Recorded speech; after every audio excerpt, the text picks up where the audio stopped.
Hello, everybody. Thank you so much for being here. I'm Carl Frank, president of ANI Wealth Management. It's a pleasure to have you. Today is one of my favorite topics. It's about aging. What is there not to love about aging? So excited. I can feel the energy in the room. Well, you're going to love our speaker today. As a reminder, we're recording this presentation, so everybody's here in the room. We asked you to sign a little. If we accidentally catch you on the camera, you're not going to sue us. Disclosure. Thank you for signing that. But we've got the camera pointed at the front, not at you, so you won't be on camera on purpose, and it would only be accidental. Our speaker today is Annalee Kruger.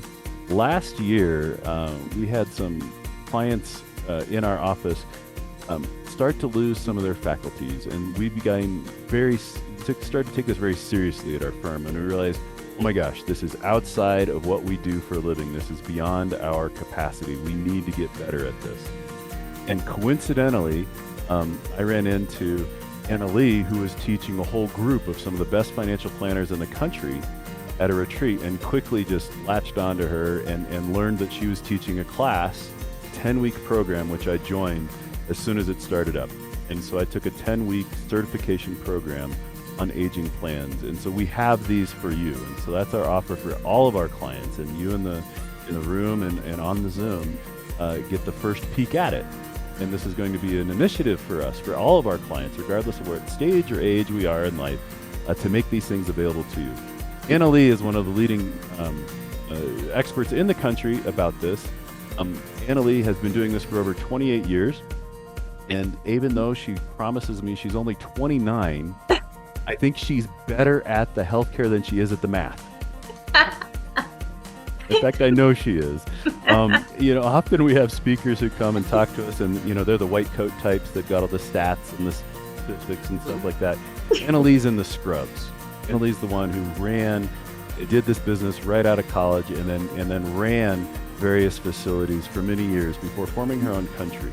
Her own country. That would be good. That'd be good. We're in an election year, and we all might want to form our own country. Holy cow. But form your own company, and it's called CareRight. And so CareRight, Annalee will explain what they do. She's also written a book, which I quickly bought, called The Invisible Patient. I highly recommend it for all of you. And regardless of what stage you're in, whether you're the stage where you're worried about your parents aging and you're the caregiver, or whether you're worried about your own care and who's going to be your caregiver and how this is going to go as we get near the end of life, Annalee's a great resource for you. So without further ado, I'm going to go ahead and ask Jesse to mute me and hand the stage over to Annalee. All right. Mhm. Very good. Well, hello, everyone. It is so great to not be able to see you. So, so watch out. I'm a little punchy today. But thank you for spending your time with me today. I really appreciate you wanting to learn more about, just aging planning and how to make your lives easier and better, and making sure that you as a family have the best possible aging, caregiving, dementia progression, and end of life journey possible. So we're going to talk about 7 steps to creating a comprehensive aging plan today. What I'd like to talk with you about is just a little bit more about my background. I actually had my grandparents lived with us when we were growing up on the farm in Iowa, because back in the 70s, there was either elderly loved ones either failed at home, they ended up moving into their adult children's homes, or they ended up moving into a nursing home, because that was really the 3 options that they had. Because we didn't have independent living and assisted living and home care and all of that kind of stuff really back then. So when we talk about kind of what is my experience, it's more than 30 years of experience, because my mother was also a Girl Scout leader, which meant that I got to be volunteered to work as candy stripers in nursing homes. And actually that was such a blessing to be able to do that, because my heart is truly with our senior population and their families. That led me to then deciding to become a social worker in long-term care. And so I worked as an activity assistant in nursing homes and memory care facilities all the way through college. And then when I got my social work degree, then that's when I started doing, obviously, social work. and moved up into executive director, running continuing care retirement communities, the ones that have all the different levels of care, for over 25 years. And part of my job, even as an executive director, was always doing the tours of the care communities. And every single day for over 20 years, I had adult kids coming to the office, and they would come with this like whole handful of brochures that the hospital gave them because mom fell, she broke her hip. She's the primary caregiver to dad who has dementia. And the hospital says, here's a list of facilities, go find one by noon tomorrow because we're discharging and she's got to have somewhere to go. So kids, you have to go find a place for her. And so they would come in, they're blindsided by, the medical crisis. They got thrust into having to take care of dad, who has dementia. And they're like, oh my gosh, we had no idea he was doing so bad. We didn't realize what all mom had, she had her hands full with dad. And so they would come in with these brochures. They were overwhelmed by just that. They were overwhelmed just stepping into the care community, because unless you hang out in a care facility of some sort, it can just kind of take you aback a little bit. And so the tours would take about an hour, just walking them through. Here's the shower room, here's the rehab room, here's all of that. But I was spending 2 and 3 hours at a time with each family because they had so many questions. They were scared for their parents. They were ill-equipped. When I would ask the kids, do your parents have a living will? Do they have a power of attorney? Do they have long-term care insurance? What's their code status? Are they to be resuscitated or not resuscitated? All of those questions that I was required to get with each tour. And the answers were always the same. I don't know. Our family never talks about stuff like that. And then there was like this teeny tiny little percentage of adult kids who said, Annalee, we saw the writing on the wall with mom and dad. We knew he had a memory impairment. We knew that mom had her hands full with him. We knew that she was losing weight and falling and going to the hospital.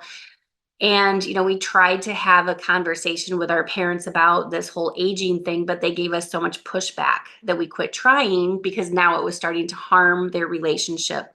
So after over 20 years of literally the same issues every single day, that's why I left corporate America to start Care Right Incorporated, my own consultancy.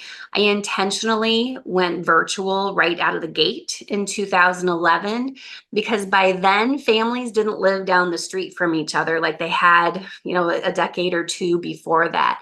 So now you've got, mom and dad in Milwaukee, but their 4 kids live in 4 different states.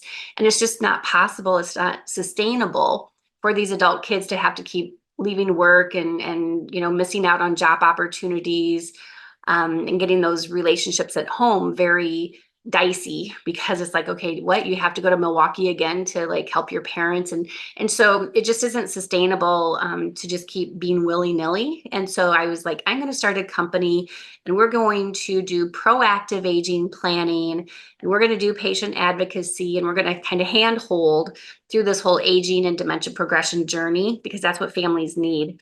Unfortunately, families are falling through the cracks with our healthcare model. Families are getting these diagnoses of, okay, your loved one has mild cognitive impairment and good luck to you. And the families are like, I don't even know what that means. But so families are kind of left on their own to figure these things out, and they don't figure them out. So that's why they come to us for aging planning and crisis management, caregiver burnout, understanding dementia, all of those things, and facilitating family meetings. So we are that white glove approach. From once families start working with us, they usually stay on our services until their parent or their loved one passes away, just because that aging process is bumpy and they truly do need help and support, education and guidance and advocacy every step of the way. In efforts to try to reach the over 350 million family caregivers across the world, I wrote a book called The Invisible Patient: The Emotional, Financial, and Physical Toll on Family Caregivers. I've literally had thousands of adult kids, because that's usually who seeks me out, is because because their parents are requiring a lot of help and care and a time and attention from them. And it's just, they love their parents, but they're like, this isn't sustainable. I can't keep missing work. I can't keep flying back and forth every time there's a problem. How can I best help my parents? And so I thought, I can't personally reach the 350 million families. So I'm going to write a book, and hopefully that's going to be a way to reach even more people. And thankfully I have, because it's sold like 3,400-ish copies so far. So let's talk about a couple of case studies. I don't know, I've got thousands to choose from, but one I'm going to choose from because you actually may have heard about it, because it made national news. So in Naples, Florida, there was a couple who were in their 80s. The woman's name is Margaret, and she's in her 80s, and she has severe dementia progression to the point where she's nonverbal, because that's what happens. It's a brain disease. So your brain is shrinking, shrinking, shrinking. And she's physically capable of doing everything for herself, taking herself to the bathroom, walking, dressing herself, all of those things, because that's common with the dementia patient, is physically they're healthy. And that's what makes it kind of difficult, because they can physically take care of some of their issues or some of their needs until they can't, because of the brain disease and making it shrink. So Margaret is 84. She's nonverbal, but she's ambulatory. Her husband is in his later 80s, and he's her primary caregiver. And what happened was they live in their own home in Naples, and he turned his back just for a brief period of time and went into a different room, and she wandered out of the house. And unfortunately, she ended up missing for 6 days. So she's what we call a silver alert. Most states have a silver alert. She was missing for 6 days. He was terrified and felt guilty and felt horrible, because he's like, how did I let her get away from me? The typical caregiver guilt. The kids all flew to town, and they're like, oh, because this, like I said, it made national news. And so when they got the call from their dad that their mom was missing, they all had to get crisis airfare and fly down to Florida, because they're like, okay, what are we going to do? Like, we need to find her. It was only through the course of the neighbors looking at their cameras, their Ring cameras, that they're like, oh my gosh, Margaret walked into this garage, but there's no footage of her walking out of the garage. And even in our winter months, because I'm in Florida, so even in our winter months, it can still be pretty hot. It can still be 80, 90 degrees. And in the garage, it's even hotter than that. And she ended up getting locked into that garage because the person was backing out of his garage to go back up north. And he didn't even know that Margaret was in the garage. And so he closes the garage door, and then he's like gone, for an indefinite period of time. And so it's through the cameras that everybody was like, oh my gosh, Margaret is in that garage. And sure enough, she was. 6 days of being in that garage. And you're like, well, why didn't Margaret just push the garage button and open up the door and get out? Well, because that's what dementia is. It's a brain disease, and she didn't have the wherewithal to do that. That's part of that progressiveness of that disease, is problem-solving skills. And so she was stuck in that garage. And by the time they found her, she was obviously malnourished. She was dehydrated. She was collapsed, obviously, on the garage floor. She went 6 days without eating, without drinking, without her medications. If you understand progressed dementia, pretty much everyone who has progressive dementia like that, or progressed dementia in the stage that she's at, is on some serious medications to handle agitation, aggressiveness, and paranoia, and those kind of mid to late stage dementia behaviors. So poor Margaret is in a really bad way. The husband is in a really bad way. He's got some heart issues that obviously got worse because of the stress. Family was all in a shock of, okay, what are we going to do? And so here's why this is such an important case study. And you can Google it, because it made the news. And so this whole problem could have been prevented through an aging plan. So we're going to talk about what is an aging plan. And you're like, well, that's a pretty bold statement to make, but this is what I know. I know that when families have family meetings and talk about the what whens of aging, or what are we going to do when dad's dementia continues to progress, But when we're realistic about what the disease is, when we understand what the disease is that our loved one has, like dementia, when we understand as a family what is in place, what is not in place, do we have our estate documents in order? Do you have long-term care insurance? Who's your financial advisor? Who's your estate attorney? What funeral arrangements do you have in place? When we as a family can start broaching these topics and making that a more normal conversation, then it doesn't feel so scary because we're gaining confidence, and this is all information that you're going to need anyway as a family. But why else that would have been prevented, this whole national news thing would have been prevented, is because the family would have had an aging plan in place. They would have understood her disease process, that wandering is very common in those mid to late stages of dementia. And they would have had her on waiting lists in memory care units that they felt comfortable having her move to. And they would have already had home care coming in so that the husband wouldn't be so exhausted.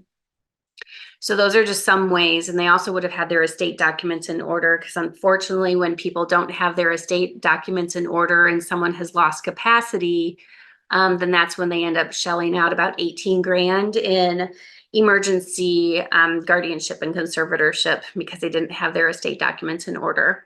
So that is a extreme case, but a common case, unfortunately. Those are very common experiences.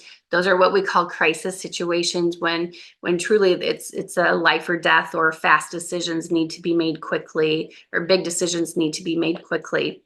So when we talk about an aging plan, as family members age, parents and adult kids' goals can be very different. But life has its own agenda, and health changes quickly, right?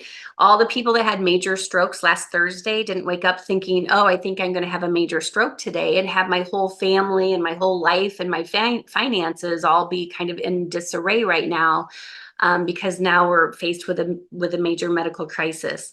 The aging process is bumpy. No one gets out of this whole aging journey unscathed. And one would hope that aging, caregiving, and dementia would bring families closer together, but I'm here to tell you that unfortunately it does not.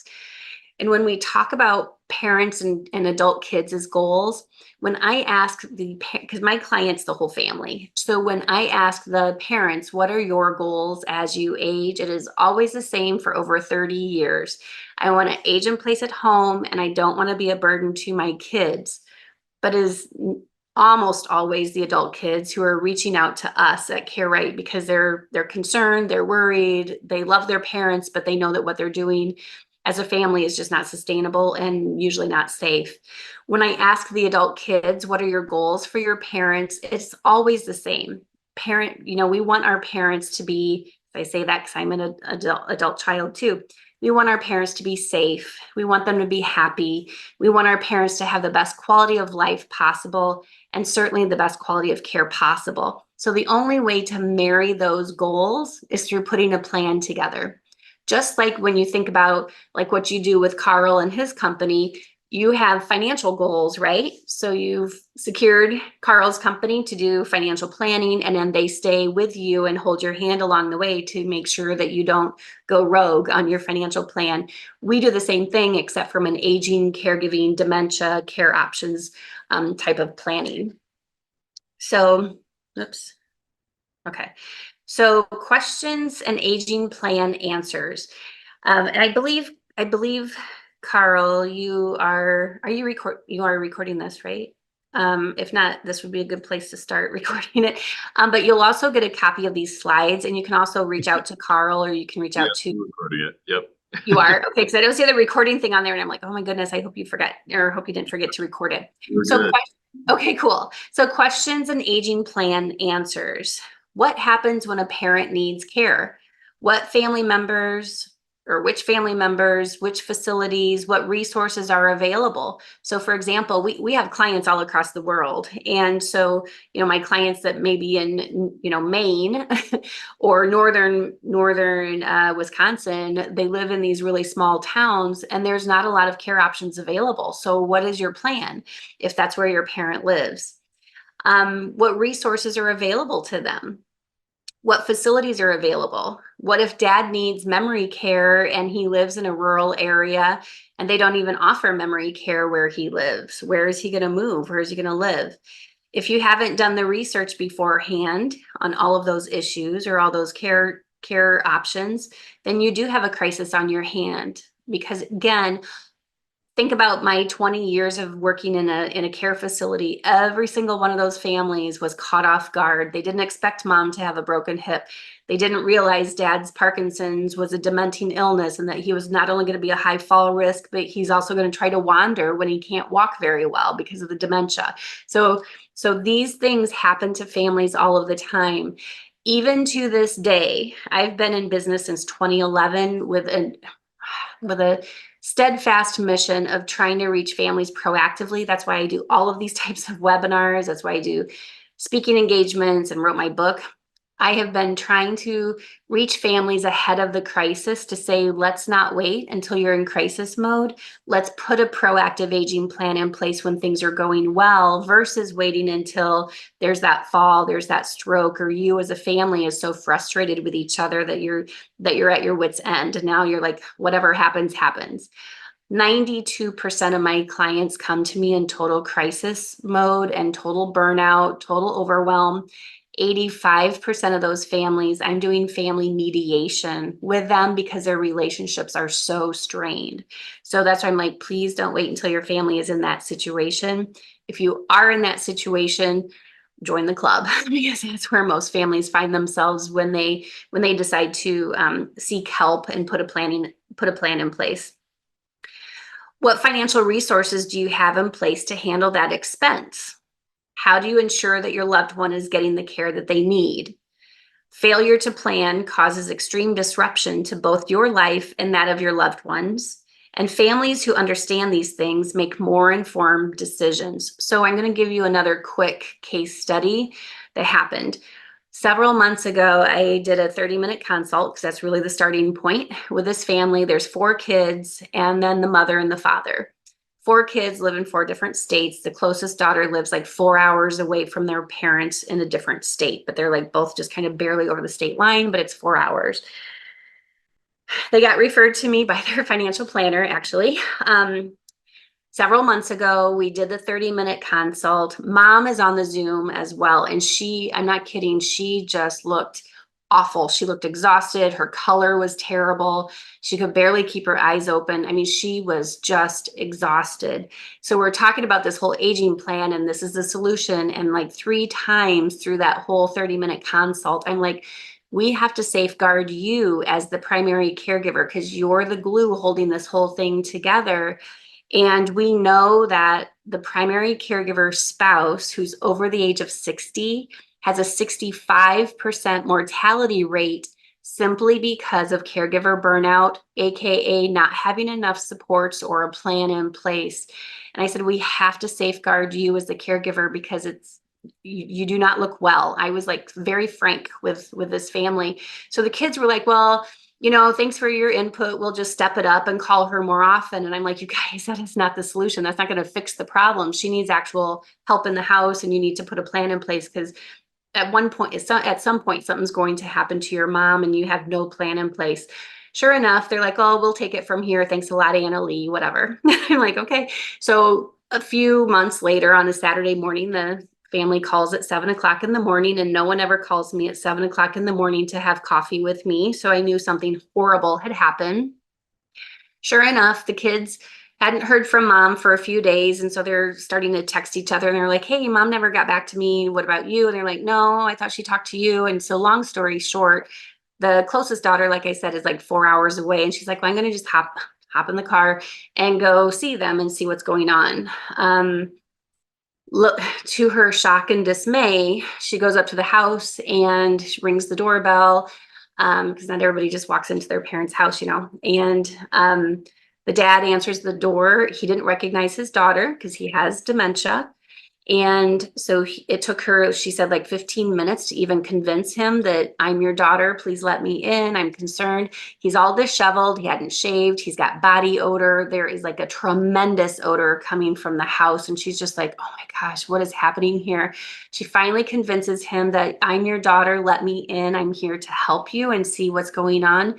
Mom was dead on the kitchen floor. She clearly had been there for a few days. The house was in total disarray because mom's job as his caregiver was to give him his medication, which he obviously didn't have for a few days, feed him, which he only was eating like potato chips, things that he could open. On his own, there were months of mail piled up because mom had her hands full. She's also in her 80s. She just couldn't handle everything. So what's happened then is the kids all had to then plan for a funeral because they didn't have anything in place. They hadn't moved forward with the aging plan, so they didn't realize that there wasn't any estate documents in order, no living will, no power of attorney for dad. And so what happened is, because dad's clearly not safe to stay at home on his own, that daughter brought him back with her, and sure enough, they have no idea what finances they have. They don't know what's in place. And unfortunately, where the daughter lives, because clearly the dad needs secured memory care, and there's only 2 memory care facilities where the daughter lives. And one of them is a female only, which is not uncommon. And the other one obviously has a massive, massive waiting list, and dad needs to move in like right now. So when we did our care matrix for them, and we can explain what that is later, when we did the care matrix project for them, unfortunately, they had to move him into a memory care facility that's 2 hours away from the daughter because that's where there was an open bed. And that's where there was a memory care unit that was willing to take the chance on moving someone in that they really didn't know, because they didn't have a real good assessment of him. And that facility required that their condition of admission to that facility was, we'll take the chance on moving your dad in, but you have to pay private duty companions and full time 24/7 until we really know how your dad is. Because again, he hadn't had his medications for a few days. He'd been jostled around from living in his home, walking around his dead wife. Because again, you're like, why didn't he call 911? Because if you think that, or if you're asking that tells me you don't understand dementia, and you wouldn't, because unless you're in this journey, you wouldn't know. And so he'd been jostled around so much that he had a lot of agitation, which is common. And so here, this family, the consequence of not having that aging plan is they didn't have any family meetings. Mom died prematurely because she was burned out. They didn't have any estate documents in order. And that's how I know that it's $18,000 in that particular state in Ohio, where they live, to be able to get their emergency guardianship. And then the family just was in disarray because they're like, oh my gosh, I can't believe mom died. And this is the stuff that you told us would happen. So they've got kind of that guilt that, they didn't adhere to what I was trying to tell them. So those are things, and then just there wasn't proper care where the daughter lived. And then just outpouring of extra funds because they didn't have him on any waiting list. And so again, he ended up in whatever facility had an open bed, and it was 2 hours away, which means the daughter can't just easily pop in after work to make sure that they're actually properly taking care of him. So that's what the aging plan solves for, if you will. So hopefully that makes sense. But family meetings is really, in my opinion, where it all starts. You have to start these conversations. And that said, I know that most families may not have the tools or the relationships within themselves to be able to facilitate their own family meetings. And so there's a lot of family junk that gets thrown in when families trying to, like emotional garbage that gets thrown in to these conversations of stuff that happened 20 years ago. That's why there's value in that neutral third party family meeting facilitator, where we come in and we're like, okay, what's working well? What's not working well? What are the goals? Mom and dad's goals, like I said, are always age in place at home and not be a burden to their kids. Kids' goals are always the same. I want you to be happy and safe and have a good quality of life. But these are hard conversations to have, and that's why people don't have them, and that's why they all come to us in crisis mode. It's intimidating broaching these topics. So I'm going to give you a couple of suggestions on how to broach this topic. So if you're on this webinar and you're like, okay, I'm the adult kid and I love this idea of family meetings or, putting this plan in place, because if your parents don't have a plan, all of this stuff is going to fall on your shoulders. So you all, as a family, have a vested interest in putting a plan in place. So how can you broach these topics? If you're the adult kids, you can leverage this webinar and say, Mom and Dad, I was on this webinar by this really cool presenter. And she's talking about all these things that really happen to people on a daily basis. And, Mom just came out of the hospital and we got through that emergency okay. But what about the next one? Leverage what you already know. Maybe there was a hospitalization. Maybe there was a weight loss. Maybe there was a surgery. Maybe a good friend or family member just had surgery or died unexpectedly, and the whole family was like, oh my gosh, we're so ill prepared. So leverage what you know is going on in either your family or the environment, but also leverage this webinar to say, we need to have some conversations. You can ask your parents, is it important for you to have a say in what happens to you as you age? Because again, coming from my experience of working in these continuing care communities, these parents had no say, because when you're in the hospital with a broken hip or a stroke, or your dementia has progressed and you're not verbal anymore, you don't have a say in what happens to you. And so the kids automatically get thrust into not only the role of caregiving, but decision making. So ask them, is it important for you to have a say in what happens to you as you age? Is it important for you to have as much independence as possible as you age? Mom and Dad, because maybe the parents have told you, I want to stay at home. That's great, but we need to actually put a plan in place to make sure that that's even possible, that there's care that you need in your area, that you can afford it, so you can leverage those conversations. If you're the moms and the dads on this webinar, you can say, hey kids, I watched this presentation today and it really got me thinking that, we have some gaps in our planning and we haven't really talked about what we have in place and what our wishes are as we age. And I'd like to have a conversation just about some basic things, like where is your grab and go binder? Like where are your documents? I'm sure you probably already know Carl and his team as his financial planning team. I'm sure your kids already have some sense, or hopefully have some sense of what you have in place. But for example, if you've assigned your son to be the financial power of attorney and you haven't told him that, and you haven't given him that document, and you haven't given him the tools that he's going to need to make those financial, step in as your financial decision maker, like accounts, passwords, what you have for insurance, all of those things, what system do you have in place to pay your bills? Like which bills come out of which accounts? If you're a business owner, what's your business succession plan? All of that stuff needs to be spelled out, because at some point something's going to happen and the kids are going to need to know all of that information. I've had clients that have a lot of my clients have multiple properties, like everywhere, and the kids don't even know what all the properties are that they have, or if they're renting those properties out. They have no idea about any of that stuff. And then when the parents have a stroke or die in a terrible car accident, it takes them hours. They don't even get to grieve. It takes them hours to figure out, okay, what do our parents have in place? And this is the stuff that causes those strange relationships, which is why I do 85% of these family meetings are actually mediation, because it is intimidating to talk about those things. But hopefully those are some tools to give you to start the conversations. Often family relationships are strained. Family members are unfamiliar with each other. I always say when I first started as a social worker, families, 30 years ago, times were different. Families all lived down the street from each other. So they worked a little bit more as a team, and they got along a little bit better, and they would take shifts to take care of mom and dad.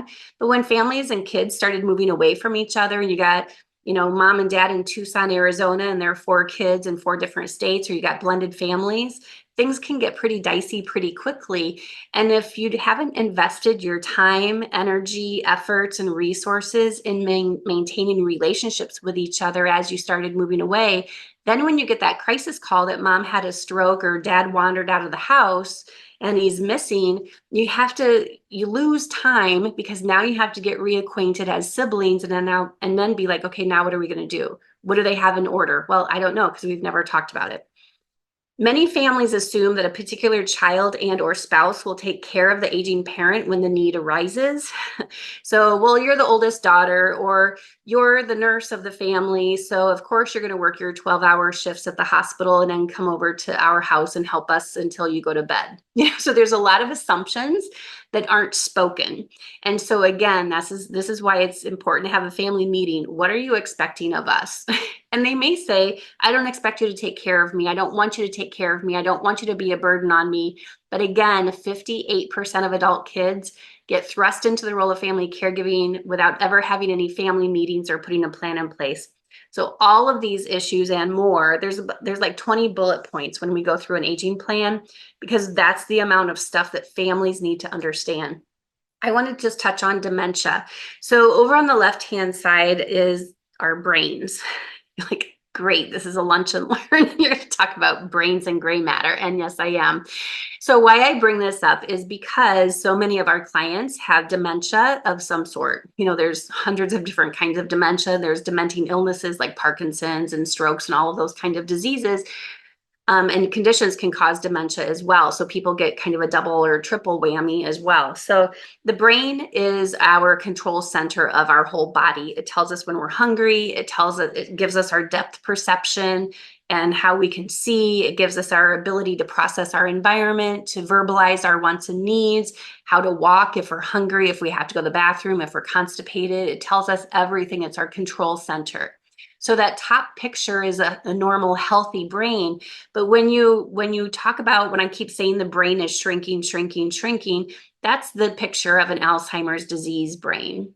You can see how it's smaller and there's plaques and tangles, and we're not going to go into all that stuff because I just want you to have a visual of if your loved one has Alzheimer's or a dementing illness, because Alzheimer's is just a dementing illness.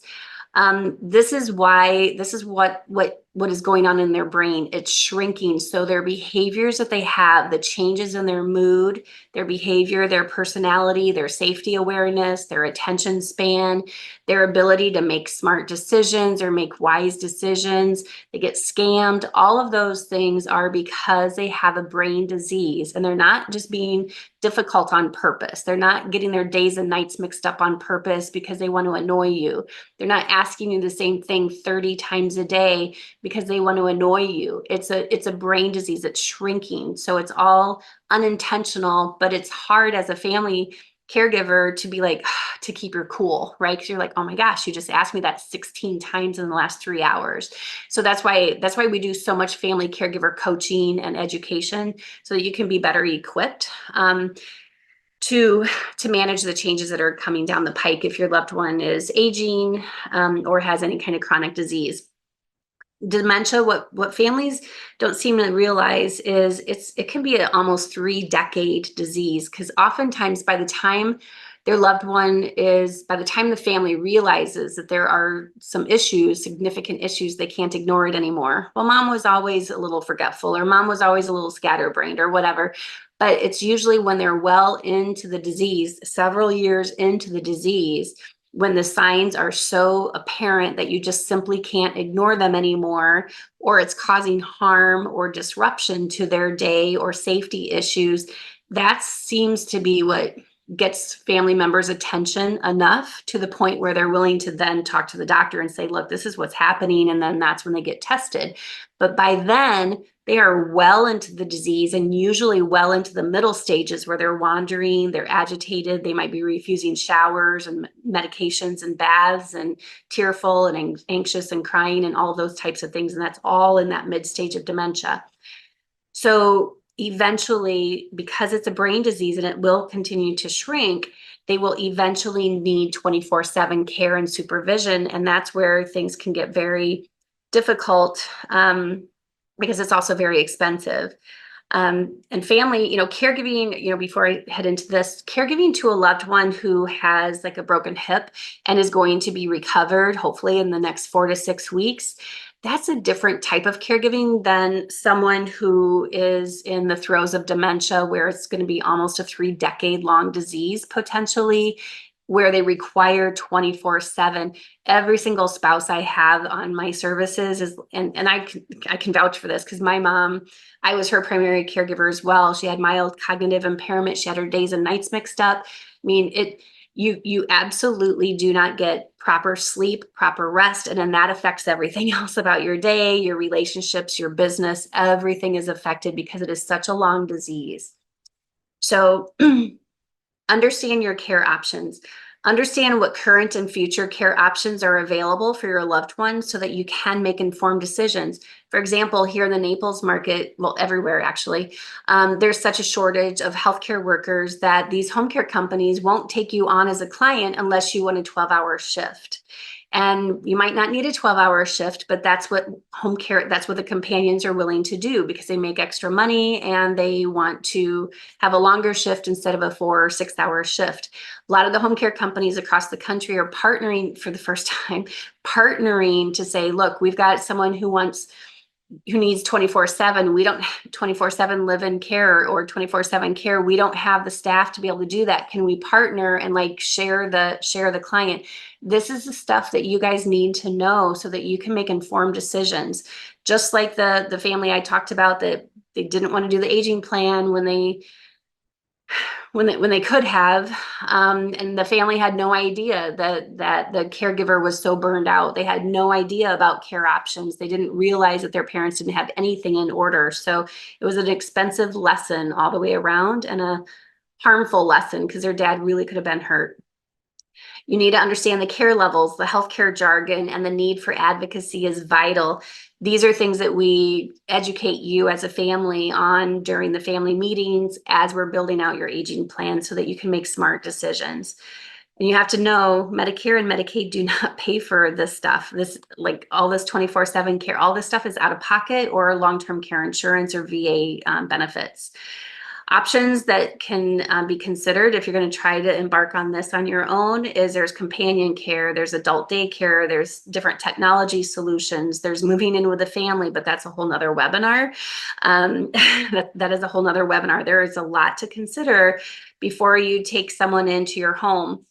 What's the exit strategy? What about if you bring mom and dad into your home and their care needs exceed what you're able to do physically, or their care needs or doctor's appointments start interfering with your job or your ability to earn a living, or your spouse says, look, I love your parents, but this is not working, or your house starts looking and smelling like a nursing home, or you have all this traffic coming in, companions, PT, OT, geriatric care managers coming in to set up the medications. You know, those are things that happen that families don't realize until they're in it. And now they're like, oh, how are we going to untangle ourselves without feeling terrible as adult kids? And you lose a lot of privacy as well. They both parties do. You as potentially the adult kid and your parents lose a lot of privacy. So there's a lot of different ways, and that's why we do aging planning, is to help you sort out, you know, what does that look like for you? What makes sense for you? Understand the cost of care. A lot of people just seem to think, like, their eyes like literally bug out of their face on Zoom when I'm meeting with them, when I'm like, okay, my clients who are aging in place at home are spending 30, 40, sometimes $50,000 a month to be able to stay at home. And it's like, how feasible is that? You know, so that's when we bring in, you know, obviously the financial planner, and we collaborate and say, okay, here's what you have for net worth or assets or whatever.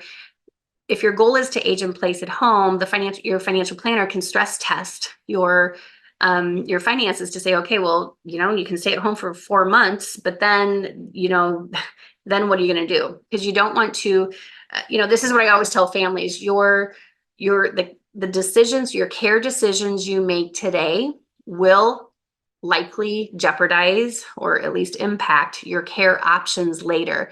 So what I mean by that is, if you decide you want to age in place at home and you're like adamant about that, but you only have $200,000 to your name, you're not going to be able to stay at home very long, right? Because when you fast forward into where you need 24/7 care, because that's what aging in place at home means, and you need 24/7 care at 30, 40, $50 an hour for a home care worker to come in, your nest egg is going to be eaten up pretty quickly. And then when you either run out of money or you realize, oh, this isn't working out for me, I don't want to stay at home anymore. There's not enough workers to come. I'm constantly, having to take care of myself for 12 hours because I don't have consistent staffing. And then you need to move into a care facility. You don't financially qualify to get into them, or you are so immobile or so weak that you don't physically qualify to get into assisted living. Now you only physically qualify to get into a nursing home. So people don't think those things through, and you wouldn't because you're in uncharted territory. But that's why we give you all of this information so you can process it and be like, okay, what makes the most sense for you so that you're making smart decisions.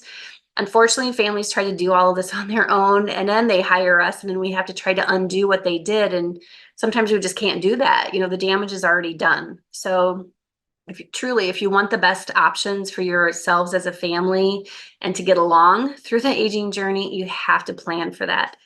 We already talked about 70% of adults age 65 and older will require long-term care at some point.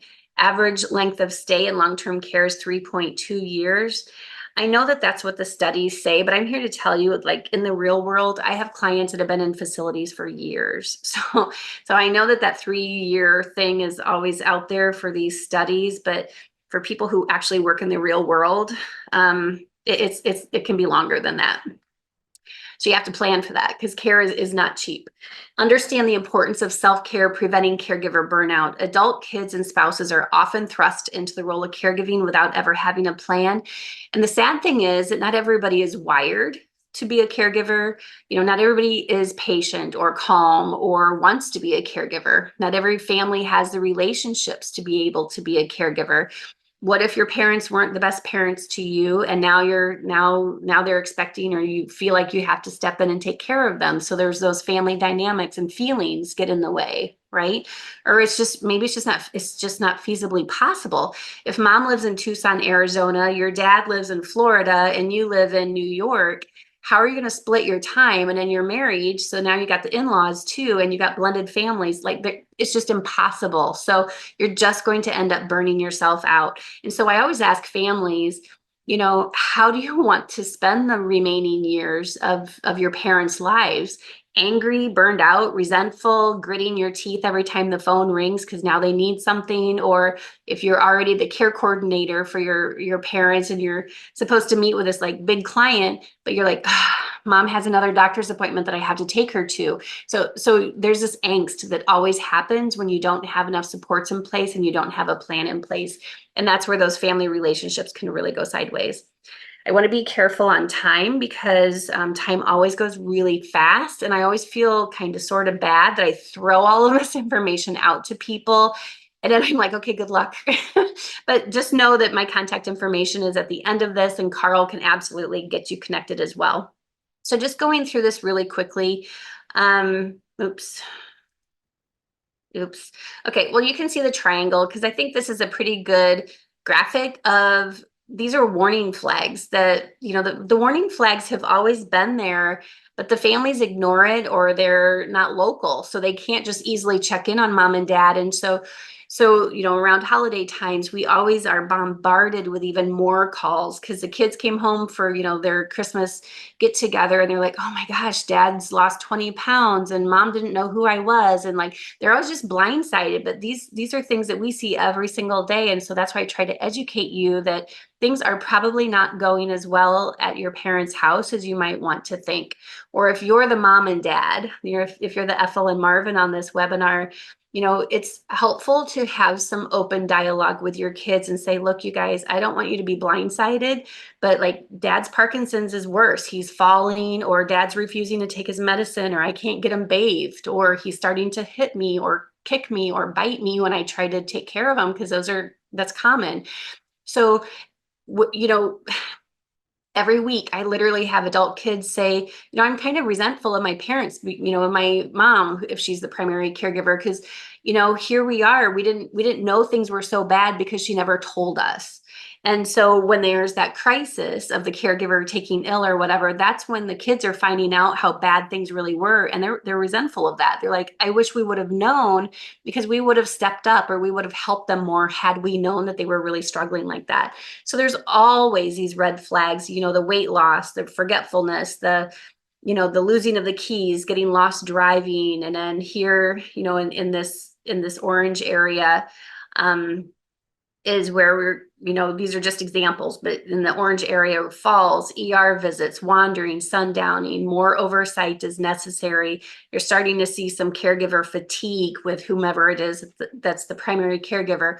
The person is at risk of scams. Siblings are starting to get, one sibling might be concerned and the others are like, oh, it's fine. Mom and dad are fine, because that's that denial. Thinking that it'll go away on its own, and it does not. It just gets worse. So these are all red flags that things are going in the wrong direction, and you absolutely are heading into a crisis. So if you want to have the best options and outcomes possible, don't wait until you're in the red here. Dementia progression, mood, behavior, personality changes. This is when the caregivers are really overwhelmed. They're burned out. They're resentful. This is where they just continually get worse and worse and worse. Caregiving is causing major disruptions with your work, with your marriage, with your kids. People are retiring early because dad had a stroke, and it's like, well, I didn't retire just so I could take care of dad. I retired, I wanted to retire so we could travel. Every single family that took early retirement was like, this isn't what I had in mind when I retired. I wanted to, my husband and I wanted to travel, and here we are stuck at home because dad needs us. And it's because they don't have an aging plan. And this is also when the caregiver starts feeling really alone and angry and resentful. And now at the bottom tier is several hours a week is spent caregiving or fighting with the siblings, or just angry. And, and the spouse is like, look, we got to figure something out. You are totally in over your head. You're exhausted in every single way. And if you saw the book, like my book that I wrote, The Invisible Patient, that's exactly why I put a bench, because every single family caregiver, because they're coming to us so burned out, every single one of them has said, I just am so alone. I feel so lonely. Like this is the only thing I'm the only one that this is happening to. That's why I put that bench on there, because that speaks volumes for what every family member comes to me with. And honestly, I'm a family caregiver too. And I have to admit, it's very lonely. You can't go out with friends. You can't do stuff because it's like, well, dad has a doctor's appointment or whatever, it can be very lonely. So let's talk about the grab and go binder super quick, because I think we only have like a few minutes left. Each tab of this is a done for you grab and go binder. It's digital, but it's a big long checklist. It's got 11 headings, like who are your professionals that you work with? Who's your doctor? Who's your estate planner? Who's your accountant? Who's your handyman? Who are all the professionals that you work with? Then there's like a legal tab. All things legal, divorce decrees, adoption records, your estate plans, all of that stuff goes in legal. There's bank, there's finances, what are your accounts? What are your passwords? What are your Marriott points, your Delta miles? All of that information goes under the financial. Your medical information, you'd be shocked at how much your kids probably don't know about what's really going on with you medically, because again, they were coming to me in crisis and they're like, I didn't even know dad had heart issues, So this is why we have to open the doors of communication. And if you're not able to do that as a family because it is hard and it's intimidating, that's what we're here to help you with. Let's see, there's a whole bunch of other stuff in that grab and go binder too, but that just gives you a flavor of what is in there. Oh, good. At the end here. All right. So we offer a free 30-minute consult. You're like, who's Melanie? So Melanie is my director of operations, because we have clients all across the globe, because no other company is doing this aging planning. There's companies that do bits and pieces of what we do, but no one is actually doing the whole concierge model of family meetings, helping you with this care matrix, with understanding care options and mediation. There is no other company doing any of that. So we are that white glove approach. So our volume is pretty significant because there's so much demand. So Melanie is my coworker to help with consults as well. So there's that QR code, which if you're like me, I only learned how to do those like a week ago. So you can also just do it. Yeah, Carl, you know me. You know that you're like, oh, that's not surprising. Um, but I'm impressed. but I'm you really can impressed. but I'm like, what do you mean I can't just order off the menu? They're like, no, these young whippersnappers, you have to do a QR code. I'm like, what the heck is that? Like, how do I do that? And they're showing me. So they were kind enough to do that because I'm an old woman. But there's my actual contact. Like I'm old school. So like there's how you can actually get a hold of me if this whole QR code thing is like perplexing to you. All right. So there's that. All right, Carl, take it away. Annalee, that was amazing. Can we give you a round of applause? Oh, everybody's like, is she done yet? My Not God, at she's talking a all. lot. I've got a dozen questions already on the paper, but I want to open it up to the group here and anybody online. Please type in your questions because I know we muted you all online. Any questions from the audience before I have some questions from our team? A question. Yeah, please. Yeah. Really, I can just talk out. Yeah, I think so. Yeah. It was so interesting. I have a mom and my sister and I have been in the caregiving role. So much of this really hit home with me, especially like the brothers assuming the daughters would do it. And then of course we are, but I don't have children. My husband and I married late. We don't have kids. And so much of what you talked about included the kids' role in making the family plan. So that's going to be helpful for me as I go back to my brothers and sisters to say, okay, we've got some gaps. We've tried hard, but we've got some gaps. But then what do you do with those couples who don't have kids to then help them? You're like me because I'm not married. I don't have kids either. And so we get this question, or I get this question all of the time because there's so many of us that we just didn't have kids for whatever reason. And for me, I couldn't find Mr. Right when I was like at that time of my life, but that's neither here nor there. So anyway, but now I found him, so that's all good. But now I'm too old, and that's fine. So anyway, so when you're talking about an aging plan, because this is the stuff that keeps me up at night too, because I'm like, oh my God, who's going to take care of me? Like I just spent all morning with my dad at a cardiology appointment. And I'm just like, okay, I love my dog, but I don't see him taking me to a cardiology appointment in like 30 years. Right. So, I mean, this is the stuff that weighs on my head too, because even with my siblings, my two siblings, they're my financial and healthcare power of attorney. So at least get that, like figure out who do you trust to make your decisions on your behalf in case you can't. So for me, and this may be helpful for you. And just so you guys know, I don't know about you, but I'm okay on time. So I have like an extra half hour if you guys are good on that, just because I'm sure there's some questions. I can go as long as we can. We might But use that up. But yeah, there's a okay, lot because of I want interest to in try the to get crowd. through as So many of these as I want to try to get through as many of these as I yeah. can, but at least try to figure out, okay, who do I know and trust enough that I want to make decisions on my behalf? But then you have to walk through what are your wishes as you age so that they actually have the information and the tools they need to be able to do that. So for example, I am like very aware of what quality of life means to me, and I am like totally right with God. So when it's my turn to go, I'm not going to argue with that.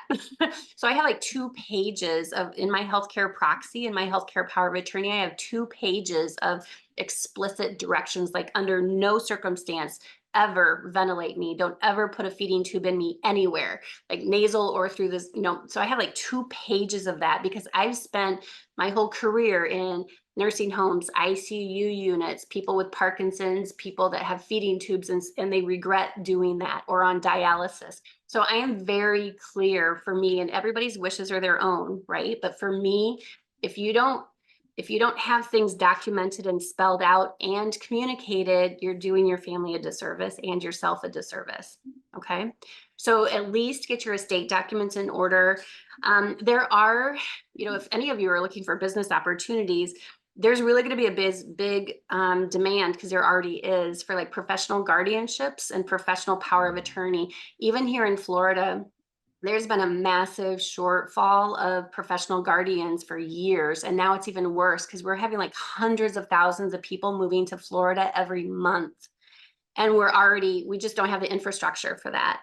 And so at least, get your estate documents in order and, just schedule a time with me. Let's just talk through that. Cause I'm sure that you're not the only person on this webinar who's in the kind of that same boat of what about me when I get older?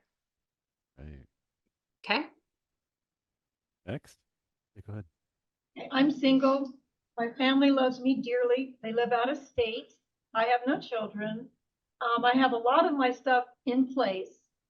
Somewhere along the line of the 5 wishes. Mhm. Things I want. If I can't get spoon enough, I'm out of here, kind of thing. I'm the next ICU nurse, so I know exactly what you're saying. And but when you talk about getting everything lined up, for like a assisted living, or do I get myself on the waiting list now? Or do I get a guardian without paying $18,000? Do I get a guardian who knows what I want? And so when the day comes, they can call, oh yeah, she wants Acme home health care or something like that. Mhm. I see a big gap between what I'm doing now and what I may need in the future, be it an illness, be it an auto accident or something like that. So how do you broach that? Yeah, so when we have kind of, I don't know, because everybody's always like, well, what age do you have to be to plan? I'm like, this is not age related. This is like life related, because you don't know what's going to happen tomorrow. So what I would suggest in your shoes is really think long and hard about, okay, where is my support system? Because it's going to have to be nimble, right? Your aging plan is going to be just like most people's, it's going to have to be nimble. Because you might live where you live now, but in 5 years you might move, or the people that you've named as your power of attorney, maybe you have a falling out or something happens to them and they just can't serve as your power of attorney anymore. But get to know what care options are in your area and what do they require for admission. That's what our care matrix project is what levels of care we know people are going to need, because this is what our expertise is. How much money does a person have to financially qualify to get in there, so that you can work with, Carl and his team to make sure that you can afford what you think you can afford for care. And, so we can help you with those decision making, we can help you with all of that too. But if you want to be a do-it-yourselfer, get out there and start doing some tours and get a feel for what's in your area. And then just decide if God forbid something happens to me, is this a place that I would want to live if I couldn't stay at home? I can share with you that, so I've been working with families all across the world for literally over 30 years. What I've seen is more and more younger, vibrant, what I call my young and vibrants, because we have young and vibrants on our services for monthly advocacy as well, is I see more younger people, like when I say younger, 60s and 70s, moving into these continuing care retirement communities in like villas or independent living, because they don't want the hassle of the house. They want to still be able to travel and not have to worry about, okay, did the toilet run over? Or did my pipes freeze if you live up north? So I'm seeing a trend the last few years of people moving in sooner rather than later, which is really good, because then you've got your social needs met. Doctors can come to you. Like it's a pretty good solution if you're at that point. Thank you. Great question. Other questions from the crowd here? What about online? Nothing online yet? Let me ask you a couple more. So Okay. one of the ones that I worry about, I think a lot of us do, how do you make, if you're a caregiver, how do you make plans today when there's no specific prognosis for the patient's future conditions, their ability or anything along those lines? How do you make a plan today when you have no idea what could be happening? But you do. We all do, right? We aren't, this is what I'm, because he's like, what are you talking about, you crazy lady? So this is what I'm saying. So this is what I'm saying. Like, we all have to be realistic. None of us get healthier and more able-bodied and more mobile and more cognizant as we age. So we all have to be thinking about our own aging plan if we want to have a say in what happens to us. Because if we end up being a guardian of the court, we don't get a say. Like some Joe Blow who got appointed guardian for us is going to be making our decisions on our behalf. So and knowing what you have or what your loved one has. So for example, if your loved one has Pick's disease, we know from diagnosis till death, that can be a 3-year caregiving journey, and there is no good disease process, right? But knowing what you have or what your loved one has and understanding what that disease is, like what's the duration, what we know that we're going to need care as we age. So that's why it's important to put a plan in place. Because I can tell you when we do the care matrices, because again, when I was an employee, I had a waiting list on all of my levels of care, independent living, because I ran all of it, right? Because back then, 30 years ago, they didn't be like, oh, you need a social worker for each level of care and an executive director. No, one person did all of that. So I was like super skinny because I was like running all over the place. But that's good though. But I had a waiting list because I spent the time with these families and they're like, oh, I don't, and I'm like, I'm so sorry. We don't have an opening right now, but and so that's why I keep stressing to people, you have to be on the waiting list of 3 to 5 different care communities, because the good ones have, 2, 3, 4, 5, 7-year waiting lists. So that's good. You want to age in place at home, or that's good that you're 65, because you're not getting anywhere good anyway until you're 70. If the places you want to go have a 5-year waiting list. Yeah. That would not be good. Oh And my like goodness. Parkinson's, and that's, there is no good disease, but like there are facilities that, that's why I say, and that's why we train families when they hire us, we educate you that, there are certain diseases or certain diagnoses that these facilities just won't take you. So that's why I always say you have to physically qualify, you have to financially qualify to get into these different care facilities. You have to cognitively qualify and behaviorally qualify. So if dad has some sort of like psychotic type of dementia, and you're like, oh my God, he can't stay at home, because of course he can't stay at home. He's not safe. He's not going to behaviorally qualify to get into a facility until he's medically stable. And families don't always know, they don't know that. And that's why they call at 7 o'clock on a Saturday morning. And they're like, oh my gosh, what do we do? So let's get ahead of that, because we don't know what tomorrow is going to bring. And not to be like the scare factor, but we need to be realistic that none of us know what's going to happen tomorrow. Isn't that the truth? Annalee, have you heard the phrase health span versus lifespan? Could you help us understand kind of what that in perspective? So I am not real clear on what that is, what you're talking about. So Not a health problem. span, I'm assuming health span means the better you take care of yourself, the longer you're going to live. But Sounds good to me. that would be my take on it. Great question. Well, one That was final me one, winging it.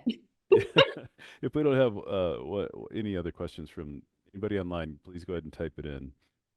But I'd like to wrap it back up with, if you had one piece of advice you could help everybody in the room. We've got the elder plans, which you've seen, and you gave me the passing grade, so I got my Yeah. certification, I think. So our clients will get that for free. But if you had one piece of advice to help them get started to take the next step, because it can be really overwhelming, there's things you outlined. What would that be? What would be the easiest next step for everybody listening and watching today to take? Well, obviously I'm going to say schedule a consult. Because here's the Great. thing, if I could have reached all my clients before they called in crisis, they wouldn't be calling in crisis. So I guess one thing is be coachable. Carl, you went through the elder planning specialist program. I think, every time we offer that program twice a year to these advisors, they're all like, oh my God, I had no idea about all of this. And you wouldn't, because your expertise is financial planning, but all of the stuff that I just talked about on this webinar affect their portfolio, affect their health, their relationships, their careers, everything. And so that's why I just want to do a shout out to you for seeing the need in your clients and being willing to invest the time and the money, because it's not cheap, but the time and the money to become an elder planning specialist, so that you can now be better equipped to ask the questions that that you learned when you're talking with your clients, and facilitating some family meetings, and putting that elder plan from a financial perspective, elder plan in place for your clients. But clients, I'm telling you, you have to be coachable, because if I could have had all these 30-minute consults that I've done with families since 2011 and closed them all on the consult to get them to move forward, they wouldn't be in the predicament that they are when they say, oh, we've got this, we'll take care of it, thanks for the free information on the consult. And then months later, mom is dead on the kitchen floor for 4 days, so be coachable. So when Carl and his team is like encouraging you and empowering you and prodding you along is because he loves you and he cares about you and he wants you to be successful. So if he's like, get your estate documents in order, do that. If he's like, whatever those recommendations are, because that's what a good financial planner does. But you as a client also have to be coachable. Well, thank you, Annalee. We appreciate the kind words, and you're a great coach. One more round of applause for Annalee, please. Thank you so much. You're the best. Well, thank you. And I just realized I had to move this over here too. Oh, no, that's fine. We'll add that later. Oh, It's all okay. good. Not a problem. We'll make sure Okay. your contact info is all over the recording too, and we'll put the recording on our website as soon as we can. So probably one more, within a week. you know what? One more thing, if I've got just a couple please. minutes. You do, So this is, you're like, why not? Because this is free information for all of you. So if there's one nugget more that will help you is when I say that life has its own agenda, I'm not kidding, because obviously when I was working in nursing homes, the people that moved there didn't expect to have that stroke or didn't expect to lose their husband. And now they can't stay at home on their own anymore as the widow. They had to move into a care facility. Life happens. And as heartbreaking and gut wrenching as this stuff is, it does happen. And so, we just have to be realistic and be prepared. So where I'm going with this is I'm 52 years old. 4 days after my 40th birthday, I had just returned from Shenzhen and Beijing, China. I'm an international speaker on aging issues and caregiver burnout and aging planning and dementia care. So I'm well known across the globe on these issues. And I just returned from Shenzhen and Beijing from an international healthcare conference I was speaking at. Then I was in Chicago for a few days on a speaking tour, and in Sheboygan, Wisconsin, because at the time I lived in Milwaukee. That's where I started my companies. And lo and behold, I'm in Sheboygan, Wisconsin, and I encounter this 82-year-old gentleman walking up the street. He is about as red as the red on my blazer in that picture. And I'm like, oh, this isn't good. And so I'm like, hi, how are you? Because I'm from Iowa and we're really friendly people. So we're just like, hi, how are you? And he's like telling me all this whole laundry list of his ICD-10 codes, his diagnoses codes. And I know that that's going to happen because, this isn't my first rodeo with seniors. And so he had just had two heart stents put in like 6 months before. So he's like moving really slowly. So we're coming up across to the intersection where we're walking, and I'm like, well, at least let me help you get you across the street. And then his car was like, close by it, and I had to go somewhere else to go my way. And I'm like, well, let me at least get you across the street. So we're waiting for the little green legs, on the stoplight. I'm a farm kid. We didn't even have stoplights in my hometown, but I'm like, apparently we can't go until they turn green. So we go, and I'm walking across the street. He's on my right-hand side. I'm on the left-hand side. He's still telling me about his health issues. And all of a sudden he yells, watch out.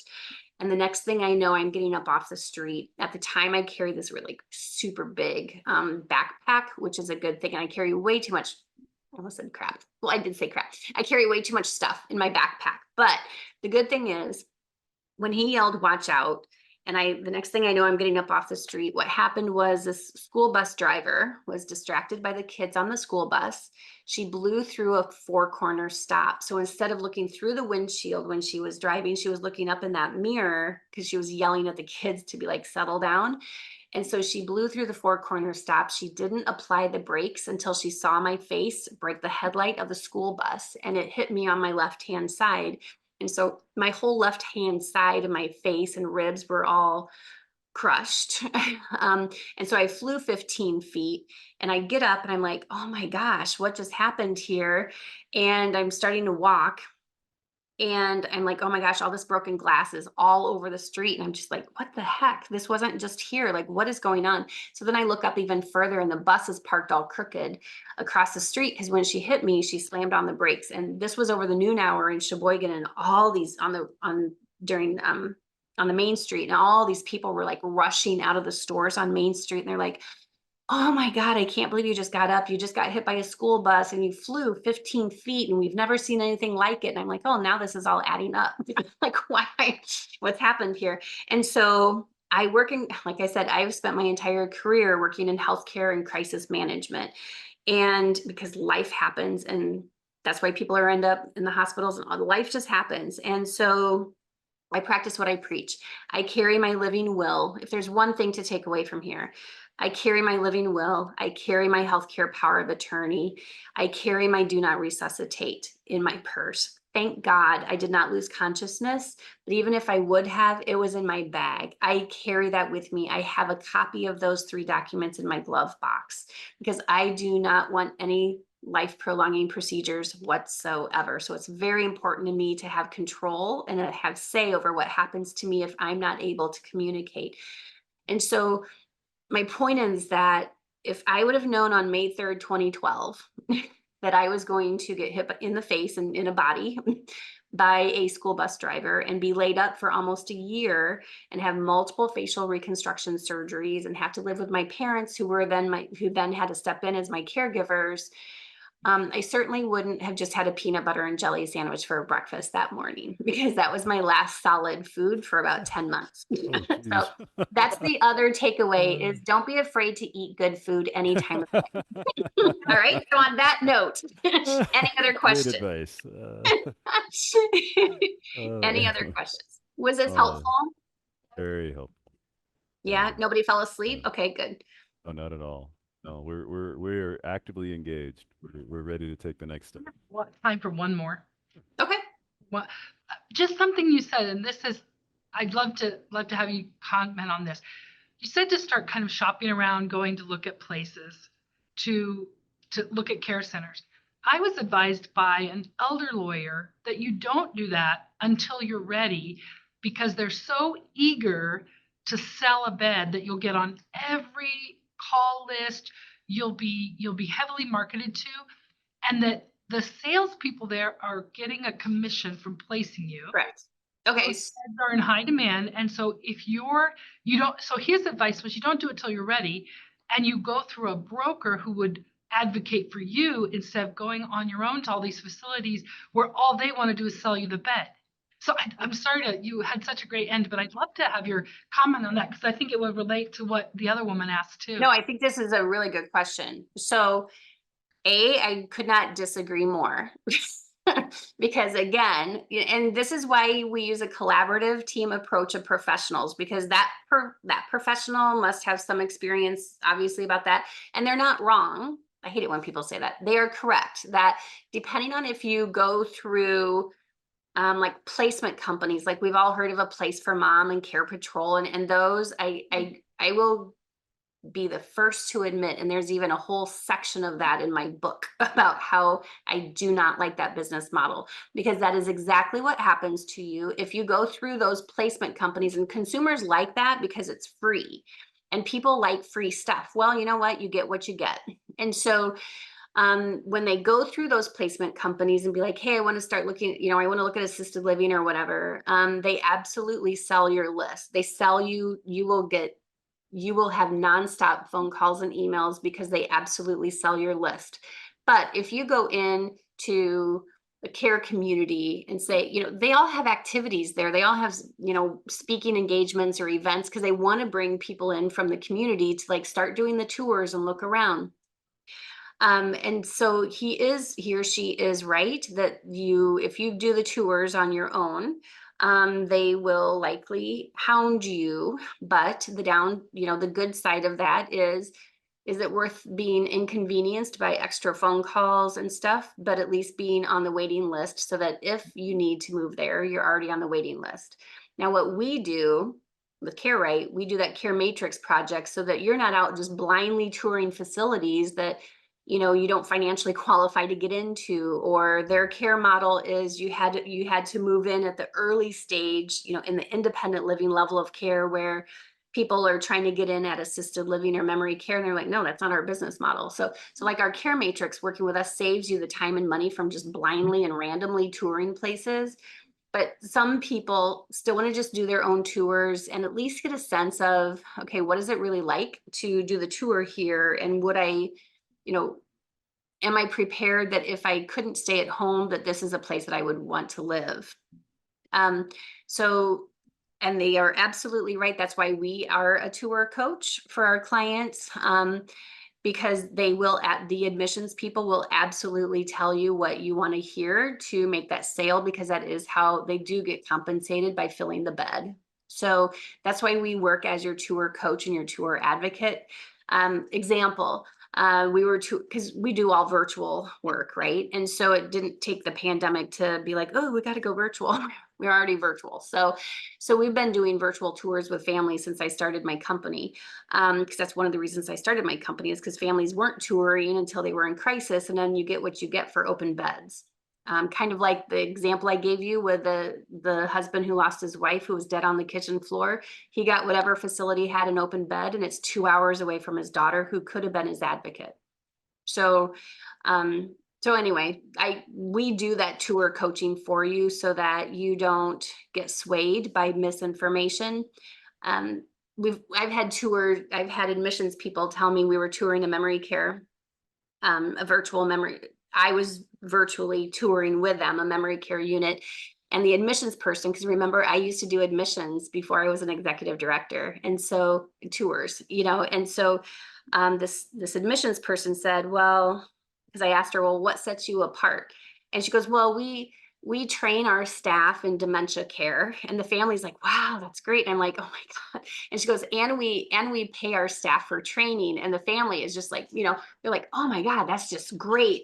And I'm like, okay, let's hold the horse here. And so, farm kid, sorry. Anyway, I'm like, okay, but hold on here. Every family should expect that the workers that are going to be assigned to them in a care community are properly trained. And I'm an employer, so wage and hour requires that you train your employees and that you pay them for training. So here she was just blowing smoke at this family, but they're just sitting there going, oh, wow, that's great. And that's what differentiates you, and then she goes on to say that they have a really robust activity calendar. Well, I already had a copy of their activity calendar, because we get that with our Care Matrix project.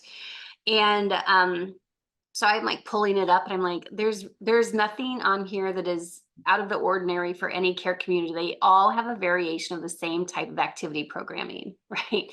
And so, but again, if we weren't there, this family would have been like Johnny on the spot, sign me up, because this sounds great for my dad. Because A, they're desperate because they're in crisis, and B, unfortunately, there are people in every industry that shouldn't be working within people within that industry, right? There's some people that just shouldn't be doing what they're doing, but they are. So you always, always, always have to have a patient care advocate, and definitely a tour advocate. So That is such great advice from the real world. yeah. Thank you so much. We got one more. Yeah. Actually, it's just a thought.